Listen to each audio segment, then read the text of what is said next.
Bom, olá pessoal, eu sou o Carlos, sou dono do projeto do CloudMeter. Eu vou estar passando hoje fazer um overview sobre o sistema sendo trabalhado e sendo usado com um dispositivo real desenvolvido usando um SP32 conectado a três sensores de temperatura e umidade, três sensores de temperatura e que também tem na placa um sensor base de umidade e temperatura.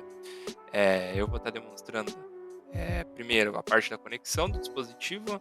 Quando ele liga, ele se conecta via Bluetooth ao meu celular, só para dar alguns logs e mostrar algumas coisas. Ele primeiro vai se conectar ao Wi-Fi do lugar que eu estou, no caso da residência, e também ele vai se conectar à fila MQTT que eu selecionei ali, que eu deixei no código do Arduino. No caso, é uma fila MQTT pública para fim de teste. Depois, eu vou entrar na tela e eu vou entrar na. Primeiro, eu vou mostrar ali o back funcionando e depois a tela funcionando com o sistema, o dispositivo, enfim. Fiquem comigo. Aqui está o medidor. Eu tenho o sensor de umidade e temperatura base aqui. Ele está sendo registrado ali, depois eu vou mostrar. Eu tenho os dois sensores, que são essas pontinhas aqui, estão soltos. Eu tenho um que está dentro do copo. E aqui eu tenho o meu sistema, ele está rodando, a parte em Java, ele está recebendo leituras do dispositivo, como dá para ver aqui. Eu tenho um problema, que é esse valor negativo. Um dos sensores de temperatura está com problema, provavelmente vai ter que ser trocado. E aqui, que seria o sensor 3, né, no caso. Bom, e aqui eu tenho o sistema em si rodando, deixa eu transferir para cá. Eu tenho o sistema em si rodando. Eu vou mudar para uma visão mais lateral. Aqui a gente tem a parte do sistema. Eu tenho o medidor, que é esse medidor real, ele é o medidor funcionando, não é simulado nem nada. Bom, deixa eu ir aqui. Eu tenho as bases dele, né? Ele tem aqui registrado o sensor base de umidade, dá pra ver aqui que ele tá bem fixo, né? Porque a umidade do dia tá em 83%. Dá pra bater com o valor que tu encontra no Google, 81, 83. Bom, e isso daí é no meu quarto, né? Eu tô com o ar-condicionado ligado, então provavelmente tá menor do que o lá de fora.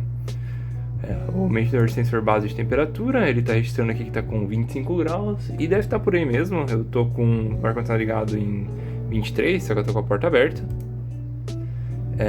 Um sensor de temperatura aqui que está fora da água, ele está fixo em 25 graus, 25.12, 25. E aqui é um sensor que eu botei na água, que é o 2. O 2 aqui, ó, vocês podem ver, ele estava fora da água e depois ele foi colocado. Então, antes de eu colocar na água, ele estava aqui fixo em 25 também, né, como os outros. E quando eu coloquei na água, ele teve uma queda para 20.7, 20.30. Então o sistema está funcionando, está tudo sendo registrado. A parte da indicação está funcionando e eu também implementei a parte do hash, que é o que faltava desse sistema. Ele está bem redondinho, eu vou criar as versões de mock e assim que estiver pronto as versões de mock, eu consigo disponibilizar uma versão em nuvem. Só mais um detalhe, o medidor está aqui como provisionado, porque ele foi provisionado há menos de meia hora e está tendo leituras. Então, se eu voltar depois e com o medidor estiver ligado ainda e ele continuar enviando leituras, ele vai estar como online, ativo, né, no caso, porque ele está mais de meia hora provisionado, ele faz mais meia hora que foi provisionado e tem leituras recentes. Se ele não tiver, ele vai ficar como inativo. Provavelmente quando eu voltar ele vai estar como inativo, porque eu desliguei o sensor agora.